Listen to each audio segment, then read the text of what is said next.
हम सभी इस बात से तो सहमत होंगे, जिंदगी कैसी ये पहेली है, कभी ये हंसाए और कभी ये रुलाए।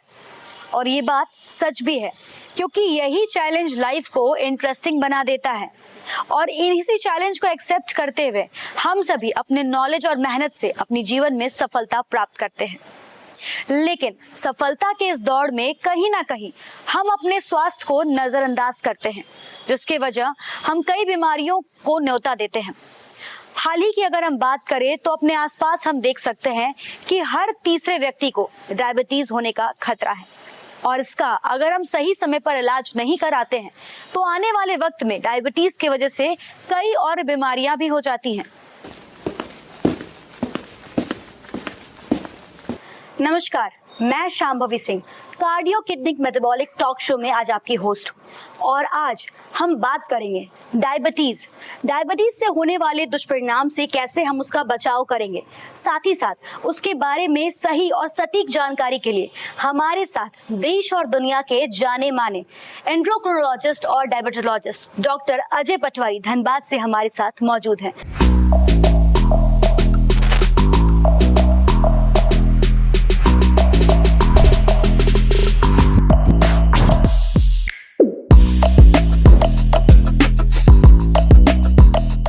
अजय पटवारी, आपका हमारे cardio kidney metabolic talk show में स्वागत है। सर, हम आपसे जानना चाहेंगे कि ऐसा कहा जाता है कि डायबिटीज एक लाइफस्टाइल डिजीज है और अगर हम अपने खान पान पर डेली वॉकिंग करते हैं या एक्सरसाइज करते हैं तो डायबिटीज और कई अन्य बीमारियों से हम बच सकते हैं और इंसान जो हम पब्लिक जो है वो एक नॉर्मल जिंदगी अपने फैमिली के साथ हंसी खुशी से जी सकता है। तो इस बात में कितनी सच्चाई है? जी बिल्कुल, ये बात बिल्कुल सत्य है, क्योंकि डायबिटीज़ एक जीवन शैली की बीमारी है और हम अपनी जीवन शैली को सुधार करके ही हम एक स्वस्थ जीवन जी सकते हैं। तो स्वस्थ जीने का सबसे प्रमुख कारण है कि हम अपनी जीवन शैली को सुधार करें, अपने खान पान को सुधार करें, व्यायाम करें और एक पॉजिटिव माइंड में सोचें, स्ट्रेस ना लें। तो अगर हम इन सब चीज़ों का पालन करते हैं तो हमको बीमारियां कम होंगी और ऑब्वियस है बीमारी कम होगी तो हमारा जो जीवन है वो काफ़ी स्वस्थ और अच्छा होगा। डॉक्टर अजय पटवारी, हम जिंदगी के सफर की बात कर रहे हैं तो हम चाहेंगे कि आप हमारे दर्शकों को बताइए कि डॉक्टर बनने की आपको प्रेरणा कहाँ से मिली और एंड्रोक्रोनोलॉजी में ही स्पेशलाइजेशन करने के पीछे क्या कारण है, और अब तक आपने कई मरीजों को ट्रीट किया है तो उसके एक्सपीरियंस के बारे में आप हमारे दर्शकों से जरूर साझा करें। बिल्कुल, जहाँ तक मेरे डॉक्टर बनने का सवाल है तो ये एक बहुत ही इंटरेस्टिंग स्टोरी है जी। जब मैंने 12 पास की उस समय मेरा मेन सब्जेक्ट मैथ्स था। हमारी इच्छा खुद की थी कि हम इंजीनियरिंग लाइन में जाएं। तो जब 91 में मैंने 12 पास की तो हमने सारे इंजीनियरिंग के एंट्रेंस एग्ज़ाम दिए, जैसे IIT, ISM। मैंने मेडिकल का कोई एग्ज़ाम नहीं दिया था, लेकिन हमारे पिताजी की इच्छा और दादी जी की इच्छा थी कि हम डॉक्टर बने। और वो मुझे घर में भी, जैसे बचपन में दादी मुझे डॉक्टर डॉक्टर करके बुलाती थी, तो फिर अगले साल से चूँकि मेरा बायो ऑप्शनल था, फिर मैंने थोड़ा बायो में ध्यान देना शुरू किया और फिर मेरा 93 में एंट्रेंस एग्ज़ाम में हुआ। उस समय पे बिहार झारखंड कंबाइन हुआ करते थे जी। तो कंबाइंड एंट्रेंस एग्ज़ाम में मेरा ऑल बिहार 4th रैंक था और मुझे पटना मेडिकल कॉलेज मिला, जहाँ से मैंने MBBS की। फिर चूँकि हमारी मदर को खुद डायबिटीज़ था तो शुरू से ही मेरे को डायबिटीज़ के बारे में जानकारी लेने की एक आदत थी, उसकी एक इंटरेस्ट था। तो एक हमारे फ्रेंड ने चेन्नई में जो WHO का सेंटर है, MB हॉस्पिटल फॉर डायबिटीज़, उसने वहाँ से जब पास की तो उसने मुझे इसके बारे में बताया तो मुझे लगा कि मुझे डायबिटीज़ में स्पेशलाइज करना चाहिए। तो फिर मैं वहाँ से MBBS पटना से पास होने के बाद मैं चेन्नई चला गया, जहाँ से मैंने ये डायबिटिक का कोर्स किया और वहाँ प्रैक्टिस की। फिर चेन्नई अपोलो ज्वाइन किया। तो जो मेरा ये सफ़र है वो पटना से चेन्नई, चेन्नई में चेन्नई अपोलो हो करके फिर मैं धनबाद में आकर के अपनी प्रैक्टिस चालू किया। फिर आपने पूछा मेरा सफ़र कैसा रहा डायबिटीज़ का, तो पेशेंट का अभी तक का मेरा ये सफ़र है कि जब मैं धनबाद में आया तो लोगों को बहुत कम जानकारी थी। डायबिटीज़ को लोग एक बीमारी समझते थे, लेकिन एक है कि जिसको बहुत ज़्यादा महत्व नहीं देते थे। अब उसके कारण क्या होता था कि यहाँ कॉम्प्लिकेशंस बहुत हो रहे थे। तो एक होलसम ट्रीटमेंट जो होता है डायबिटीज़ का, सिर्फ शुगर कंट्रोल की नहीं है। डायबिटीज़ का मतलब होता है आपके शरीर को पूरा स्वस्थ रखें। डायबिटीज़ से होने वाले, मधुमेह से होने वाले आपके आँख, हार्ट, किडनी, नस जो खराब होती हैं उनको खराब होने से बचाएं। तो ये एक हमने कॉन्सेप्ट लेकर के यहाँ एक शुरुआत की। और उसी सफर पे हम आगे बढ़ रहे हैं। जी डॉक्टर अजय, हमारे जो शो का टैगलाइन है वो ये है कि when we met for good health. तो हम ये जानना चाहेंगे और हमारे दर्शक भी ये जानना चाहेंगे कि आपका जो दिनचर्या है वो काफी बिजी रहता है, लेकिन ऐसे में आप डे टू डे कैसे लाइफस्टाइल को अपनाते हैं एक हेल्दी लाइफ के लिए? जैसे धनबाद में अगर आप देखेंगे तो बहुत ज्यादा यहाँ पार्क ये सब नहीं है जहाँ आप अपना जाके एक्सरसाइज कर सकें। जी। तो ऑब्वियस है कि हम एक ट्रेडमिल तो लेते हैं, रोज सुबह हम उसमें 40 मिनट ट्रेडमिल एक एक्सरसाइज करते हैं, योगा मेडिटेशन करते हैं। हम और मिसेस दोनों मिल करके आधा घंटा रोज योग व्यायाम करते हैं। प्लस हमारे छत पे एक बहुत सुंदर गार्डन है जहाँ हम लोग रोज शाम को गार्डनिंग करते हैं। तो सुबह में ये एक्सरसाइज करते हैं, शाम को गार्डनिंग करते हैं, थोड़ा योगा मेडिटेशन करते हैं। बीच में हमारे यहाँ योगा की क्लासेस भी हम लोग चलाते थे मरीजों के लिए। तो ये एक्सरसाइज, योगा, गार्डनिंग का डाइट एंड मिक्स है। उसके अलावा डाइट है, अगर आपको आश्चर्य होगा तो डाइट में आज भी हम पुरानी डाइट ही लेते हैं। जैसे सुबह में हम सत्तू ही पीते हैं, सिर्फ फल और सत्तू। उसी तरह रात को हम बहुत हल्का खाना लेते हैं। तो कहते हैं ना कि रात को गरीबों की तरह खाओ और सुबह एक राजा की तरह खाओ। तो ये एक जो पुरानी कहावत है उन्हीं को मानते हुए हम अपनी सेहत का ख्याल रखे हुए हैं। सर, हमारे शो का जो टैगलाइन है वो ये है कि when we met for good health. तो हम जानना चाहेंगे सर कि काफी बिजी दिनचर्या आपका रहता है, ऐसे में आप एक हेल्दी लाइफस्टाइल कैसे फॉलो करते हैं? हमारे दर्शकों को भी बताइए। देखिए, ऐसा है कि हमारे यहाँ आसपास में अगर आपने देखा होगा तो बहुत ज़्यादा पार्क और केसन नहीं है जहाँ आप एक्सरसाइज कर सकें। तो हमने घर में ही एक ट्रेडमिल लाई है। हम रोज़ सुबह उसमें 40 मिनट एक्सरसाइज करते हैं, ट्रेडमिल करते हैं। उसके अलावा हम और मिसेस जो हैं रोज़ सुबह आधा घंटा योगा करते हैं, ऑनलाइन योगा क्लासेस ले करके। बीच में ट्रेनिंग भी ली थी हमने। उसके बाद फिर हम लोग रोज़ वहाँ पे आधा घंटा रोज़ योगा करते हैं। और शाम को मैं ये देखता हूँ कि हफ्ते में 4-5 दिन हम खुद से बागवानी करते हैं। मेरी छत जो है उस पर बहुत सुंदर, बहुत ज़्यादा अच्छा पार्क बनाया हुआ है। काफ़ी गमले हैं, काफ़ी पेड़ पौधे हैं, तो बहुत ही सुंदर है वो। और हम और वाइफ दोनों 40 मिनट आधा घंटा रोज़ शाम को ये देखते हैं ज़रूर हैं कि हम लोग खुद से बागवानी करें। इससे आपका सेहत भी अच्छा रहता है, प्लस आपको एक बहुत सुंदर बगीचा भी मिल गया है। दूसरा, खान पान के प्रति हम काफ़ी सावधान रहते हैं। हम लोग आज भी ओल्ड स्कूल थॉट के मानने वाले हैं। अब सुबह में मेरा नाश्ता अगर मैं बताऊं तो मैं एक फल, बादाम और सत्तू लेता हूं। मैं दोपहर में हल्का रोटी चावल, रात को मैं सिर्फ हल्का खाना, एक रोटी, यानी कह लीजिए कि poor man's diet in the night and the king's diet in the morning. जी। तो ये खान पान, एक्सरसाइज, योगा, इन सब का जो मिशन है, प्लस कोशिश करता हूँ खुश रहने की, ताकि किसी तरह का मुझे स्ट्रेस ना हो। तो जैसे हम लोग कहते हैं ना कि तनाव, जैसे ही आप तनाव रहते हैं, स्ट्रेस में रहते हैं, तो आपके अंदर वो हार्मोन्स होते हैं जो आपकी सेहत को बिगाड़ते हैं। तो एक सेहतमंद जिंदगी जीने के लिए, एक स्वस्थ जिंदगी जीने के लिए आपको खुश रहना भी बहुत जरूरी है। बिल्कुल। सर, हम जानना चाहेंगे कि आखिर डायबिटीज क्यों और कैसे होता है और क्यों इसे साइलेंट किलर कहा जाता है? और अगर हम हाल के वर्षों की बात करें तो भारत में डायबिटीज के काफी मामले देखने को मिल रहे हैं, इसके पीछे क्या वजह मानते हैं? बहुत अच्छा सवाल है आपका। क्योंकि क्यों होता है डायबिटीज, जब तक आप किसी चीज के बारे में जानेंगे नहीं कि डायबिटीज क्यों होता है, तब तक आप उसका निदान नहीं कर पाएंगे। तो समस्या क्या है वो जानना जरूरी है। जी। डायबिटीज यानी मधुमेह जो है, उसके होने का मेन कारण है हमारी जीवन शैली में जो बदलाव आया है। आज हमारी जीवन शैली क्या है, पहले हमारी जीवन शैली क्या थी? अगर आप एक जेंट्स और एक लेडीज को लेकर के देखें तो पहले लेडीज सुबह उठ करके खेत में जाती थी या घर के काम करती थी, सिलवट यूज होता था। आज उसके बदले में मिक्सर आ गया है। कपड़े खुद धोते थे, आजकल वो भी मशीन हो गई है। तो सारा सामान जो है वो मैकेनाइज्ड हो गया है। अब एक जेंट्स को देखिए, मान लीजिए गांव का है तो वो खेत में जा रहा है, तो क्या है कि आजकल सारी मशीनी से खेती हो रही है, चाहे ट्रैक्टर हो, चाहे सुखाने का काम हो, चाहे काटने का काम हो, तो सब चीज मैकेनाइज्ड हो गया है। यानी हमारी जीवन शैली आरामदायक हो गई है। दूसरा, हम लोग की फिजिकल एक्टिविटी तो कम है। खान पान देखिए, पहले हमारा क्या खान पान था, मोटा खान पान था। आजकल रिफाइंड हम खाना खाते हैं, मैदा का सामान ज़्यादा खाते हैं, घी तेल का सामान ज़्यादा खाते हैं। तो ये जो हाई कैलोरी डाइट है, ये विथ फिजिकल इनएक्टिविटी, माने खान पान में कैलोरी ज़्यादा, एक्सरसाइज कम, इसके कारण क्या हो रहा है, आपका कैलोरी जो है बर्न नहीं हो रही है, शरीर में जमा हो रही है, मोटापा बढ़ रहा है। इसलिए हम लोग कहते हैं पेंडेमिक है, ओबेसिटी एंड डायबिटीज टुगेदर। कई बार हम लोग कहते हैं डायबिसिटी।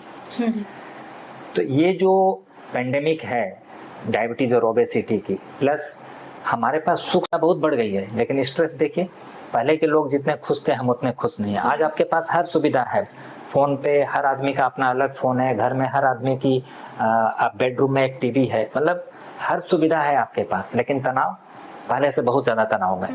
तो जब आप स्ट्रेस में होते हैं, आपके शरीर में वो हार्मोन्स पैदा होते हैं जो आपका शुगर बढ़ाते हैं, यानी कोर्टिकोस्टेरॉइड, कैटेकोलामिन्स, ये जो हार्मोन्स होते हैं ये तब पैदा होते हैं जब आप स्ट्रेस में होते हैं, और ये हार्मोन्स आपके शुगर बढ़ाते हैं, ये एंटी इंसुलिन के काम करते हैं। चौथा, आज आप देखिए जो हमारी सरकार की जो पॉलिसीज है, आपको गली गली नुक्कड़ नुक्कड़ पे शराब की दुकानें हो गई हैं, बिल्कुल, और सिगरेट महंगी हो रही हैं, लेकिन आज आप देखिए 12 साल, 15 साल, 14 साल के लड़के को गुटखा और सिगरेट ये सब खाते हुए मिल जाएंगे आपको। तो नशा जो है वो काफी कॉमन हो गया है, यंग एज में लोग नशा कर रहे हैं क्योंकि इजी अवेलेबिलिटी है। चौथा जो है, आज का जो युवा है वो जो काम कर रहा है वो एक चेयर पे बैठ के काम कर रहा है। जैसे सॉफ्टवेयर इंडस्ट्री है, आज इंडिया उसमें बहुत आगे बढ़ रहा है, सॉफ्टवेयर इंडस्ट्री है, चाहे डॉक्टर्स हैं, चाहे इंजीनियर्स हैं, चाहे गवर्नमेंट जॉब में हैं।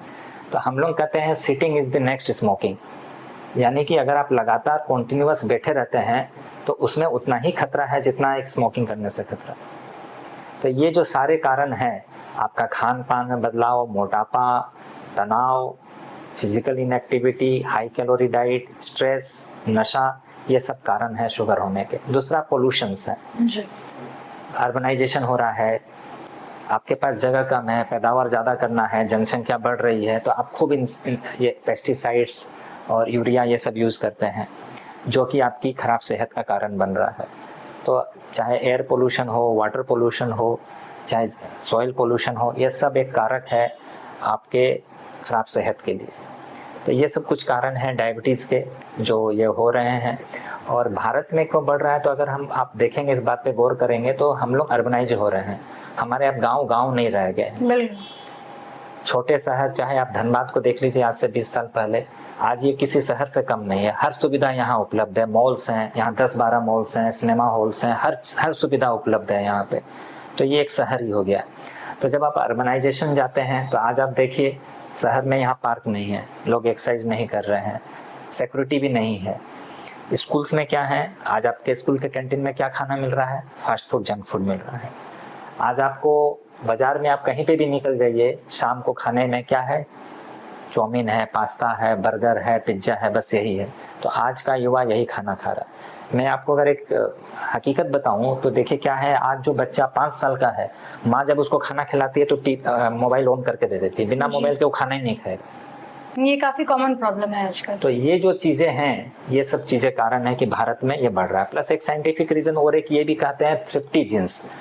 अगर इसको हम सिंपल फॉर्म में कहें तो पहले भारत एक ऐसा देश था जिसमें फूड स्कार्सिटी थी, जैसे फेमाइन होते हैं, मतलब उसमें आपको खाने की कमी हो गई, सूखा पड़ गया, बाढ़ आ गई।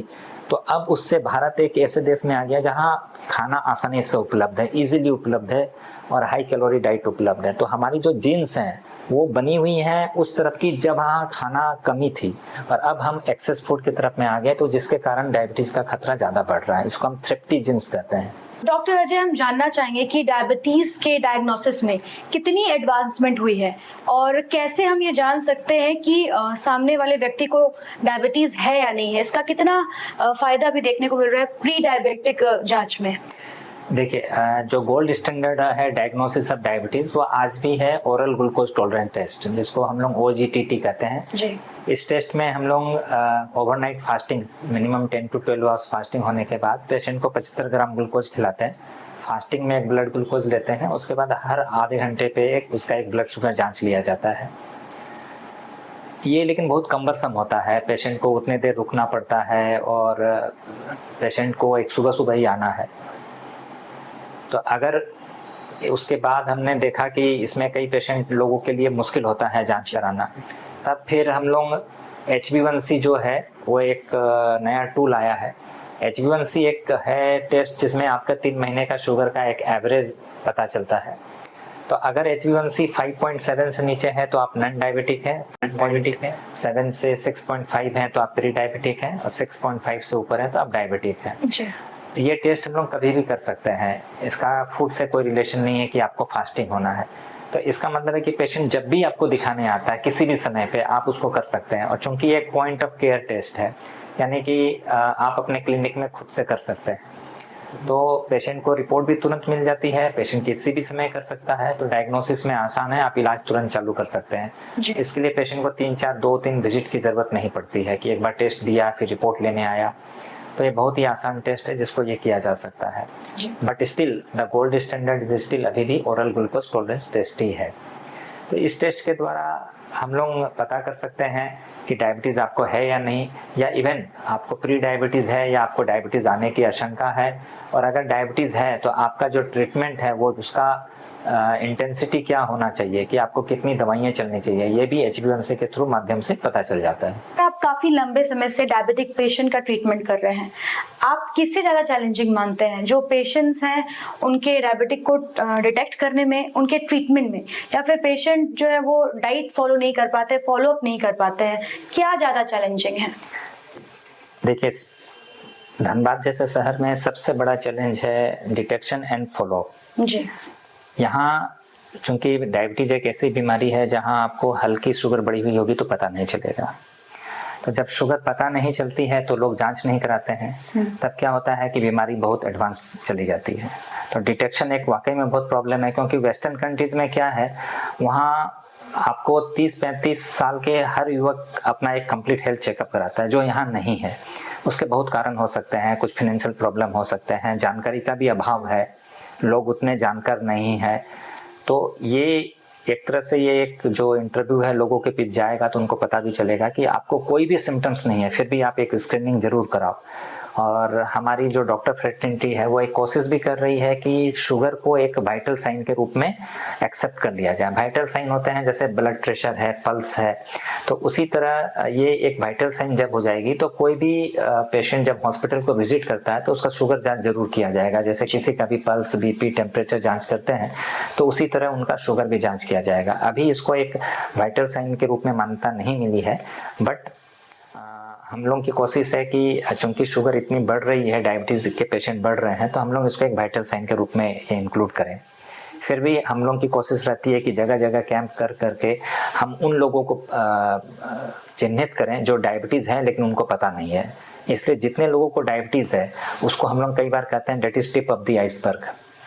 उससे ज़्यादा लोग ऐसे हैं जिनको डायबिटीज है, उनको पता नहीं है। तो डायबिटीज जो है वो डायग्नोसिस तो एक चैलेंजिंग है।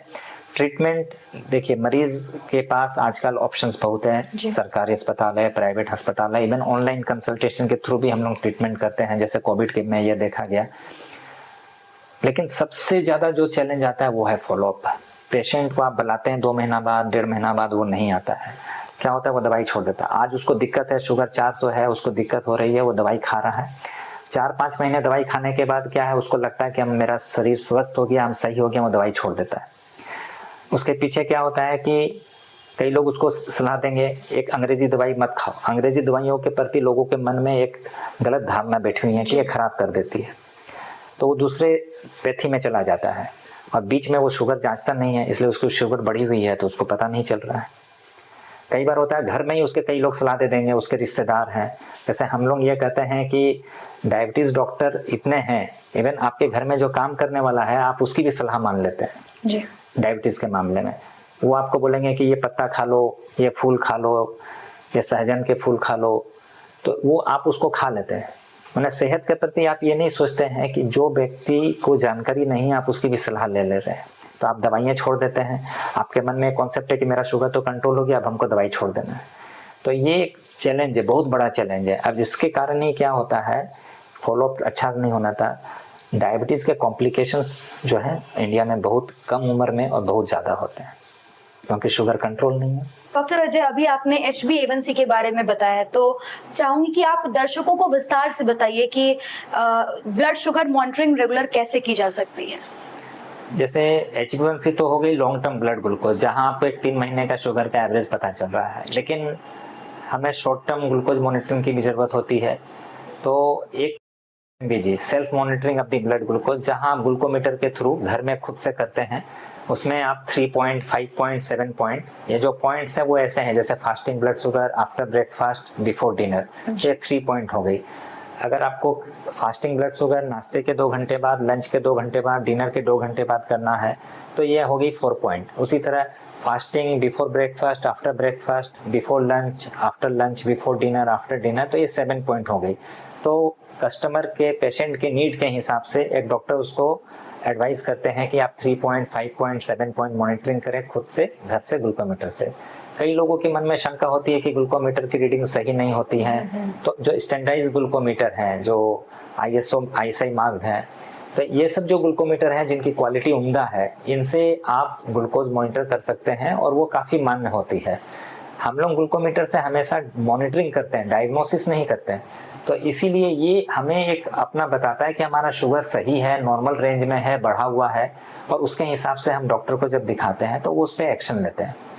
अब उससे भी जो एडवांसमेंट है वो है CGMS, जिसे हम कॉन्टिन्यूअस ग्लूकोज मॉनिटरिंग सिस्टम कहते हैं।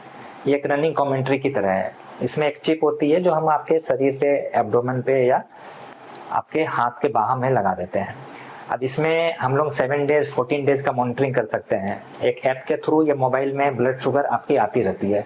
हर मिली सेकेंड का आपके ब्लड शुगर में फ्लैश करते रहता है, एक रनिंग कमेंट्री की तरह आपकी शुगर कितनी है, 170, 170.5, 171, 150, तो हर सेकेंड का आपको अपने ब्लड शुगर पता चल रहा है। तो इससे क्या है, आपको आज का पूरा दिन का फ्लक्चुएशंस, आज और कल का फ्लक्चुएशंस, आज आपने वीकेंड्स में आपने बाहर जाके खाए हैं तो उस दौरान आपके शुगर्स क्या रहे और आप इमीडिएट क्या एक्शन ले सकते हैं, ये इससे पता चलता है। तो CGMS एक रिवॉल्यूशन है, क्योंकि जो हमारा इंटरडे फ्लक्चुएशन होता है वो हमें पता नहीं चलता है, और हमने ये देखा है कि जो ये फ्लक्चुएशंस होते हैं ये भी कॉम्प्लिकेशंस को बढ़ाते हैं। तो जितना हम कम फ्लक्चुएशन करेंगे, जिसे हम टाइम इन रेंज कहते हैं, हमारा ब्लड शुगर जितना टाइम इन रेंज में रहेगा, हमारे कॉम्प्लिकेशंस उतने ही कम होंगे। तो ये एक मॉनिटरिंग जो है हर लोगों को करनी चाहिए, क्योंकि बिना, जब तक आप मॉनिटरिंग नहीं करेंगे आपको पता नहीं चलेगा। तो जानोगे तभी आप उसका उपाय कर पाओगे। सबसे जरूरी है जानना, उसके लिए जरूरी है जांच करना। और CGMS एक बहुत अच्छा टूल है।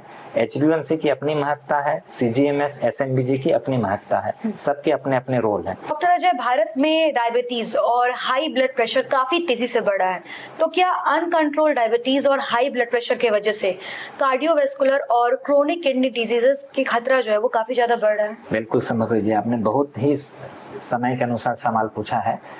मधुमेह एक ऐसी बीमारी है जिसे हम लोग कहते हैं कॉमन सॉइल हाइपोथेसिस, यानी शुगर, प्रेशर, ये सब जो है एक समान माटी, कॉमन सॉइल हाइपोथेसिस, कि इनकी जो उत्पत्ति है वो एक तरफ से होती है। तो कई बार ये 1+1 जो है वो 2 नहीं होके 11 होते हैं।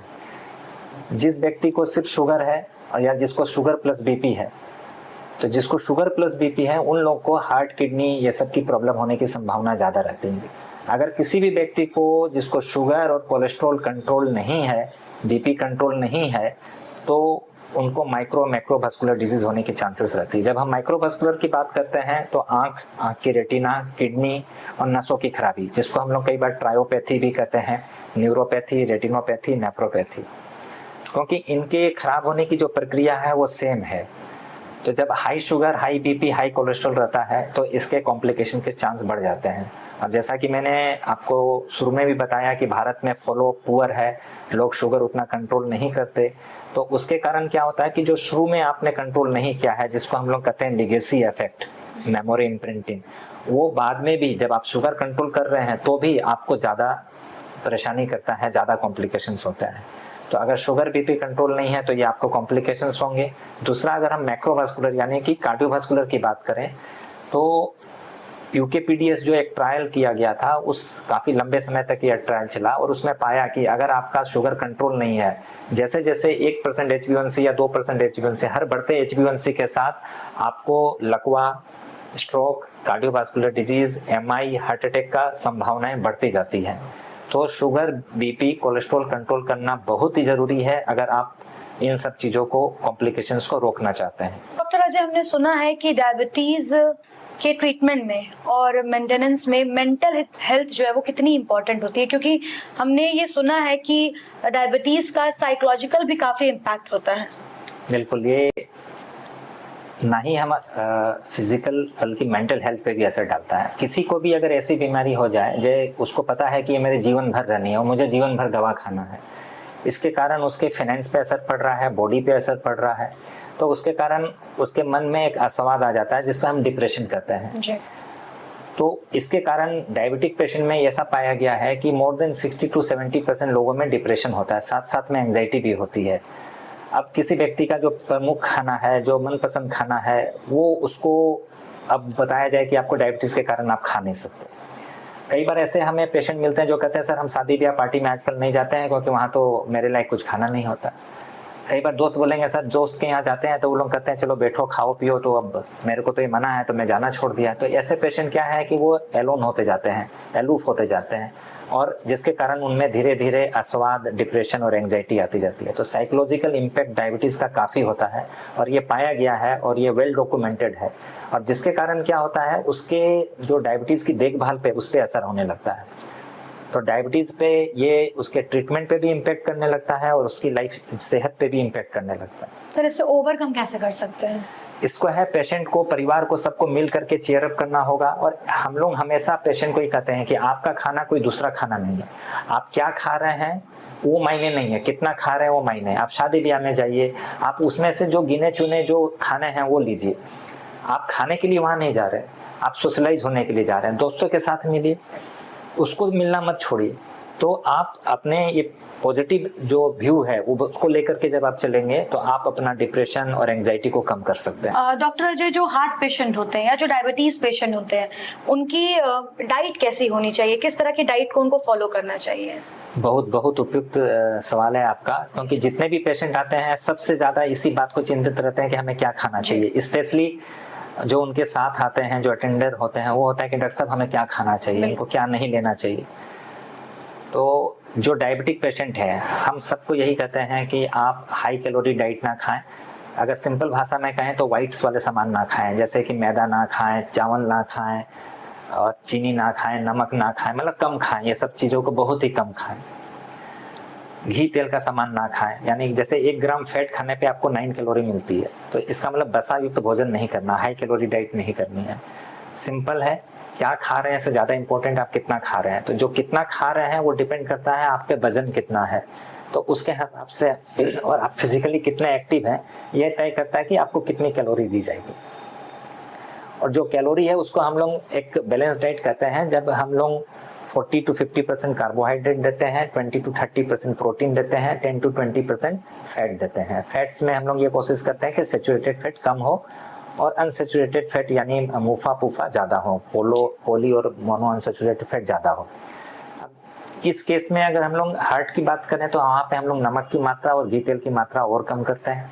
और अगर किडनी पेशेंट की बात करें तो हम लोग को ये देखना होता है कि कई बार अगर एडवांस किडनी डिजीज है तो पानी भी कम करते हैं। अदरवाइज हम लोग को वो देखना होता है कि खाने में प्रोटीन की मात्रा कम हो, दूसरा आपका पोटेशियम ना बढ़ जाए। किडनी पेशेंट में कि बहुत कॉमन चीज होता है, पोटेशियम बढ़ जाती है जिसके कारण हार्ट की प्रॉब्लम बढ़ जाती है, तो वो सामान खाने चाहिए जिसमें पोटेशियम की मात्रा कम हो। कई बार कुछ ऐसे उपाय भी बताते हैं जिससे आप खाने में पोटेशियम की मात्रा कम कर सकते हैं। जैसे सब्जियां हैं उसको छोटे छोटा काटें, पानी में भिगो दें, फिर वो पानी फेंक दें, ज्यादा पानी में बनाएं, फिर उस पानी को भी त्याग कर दें, जिसको हम लीचिंग कहते हैं जी। और एक हम चार्ट देते हैं कि हाँ इन चार्ट में पोटेशियम ज्यादा है तो इसको नहीं के बराबर खाएं, और जिसमें कम है उनको ज्यादा खाएं। तो ये खान पान में थोड़ा सा ध्यान रखना पड़ता है किडनी पेशेंट में स्पेसिफिकली। बाकी हार्ट पेशेंट में मेनली नमक और घी तेल कम करने बोलते हैं। और इसको ये जो डाइट होती है बेसिकली एक हेल्दी डाइट है जो घर का हर आदमी खा सकता है जी। आज आपने अपने इतने व्यस्त शेड्यूल से हमारे सभी दर्शकों के लिए अपना कीमती वक्त निकाला और उनका मार्गदर्शन किया, जिसके लिए हम सभी आपका तहे दिल से धन्यवाद करते हैं। शुक्रिया। डायबिटीज और उसके मैनेजमेंट के बारे में अधिक जानकारी प्राप्त करने के लिए आप हमारे Facebook page cardio kidney metabolic talk show से जुड़ सकते हैं। Cardio kidney metabolic talk show Instagram और यूट्यूब पर भी अवेलेबल है। आज के लिए बस इतना ही। जल्द मिलते हैं एक नए स्पेशलिस्ट के साथ cardio kidney metabolic talk show पर। आप सभी को धन्यवाद।